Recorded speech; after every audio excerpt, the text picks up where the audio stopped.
Okay, hello everyone. Here I want to provide a tutorial on how to fix battery overheating on Realme C67 device. When a phone overheats, it can affect the overall performance of the phone. An overheated phone may experience performance degradation, lag, or even sudden shutdown. By solving the overheating problem, we can keep the phone's performance stable and optimal. Okay, the way to solve it. There are several causes of hot batteries on this device, one of which is playing games in a long time and using many applications at the same time. As for some steps that you can apply to solve this problem, please reduce the duration of playing games on your device because this device is not support game mode feature. And then, you can close the applications that you are not using.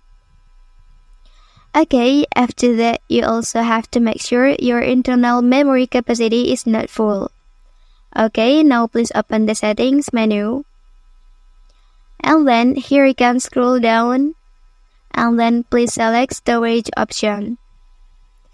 If your memory capacity has almost reached the full limit, and then you can clean unimportant data on your device or uninstall applications that are no longer used. Okay, and then here you can activate the battery saver. Open please the control center. And then you can activate this feature. Okay, and then for the last step, you can turn off your device to refresh the system. Okay, that's the tutorial on how to fix battery overheating on Realme C67 device. If you are helped by this video, don't forget to like and subscribe to get other information from this channel. Thank you.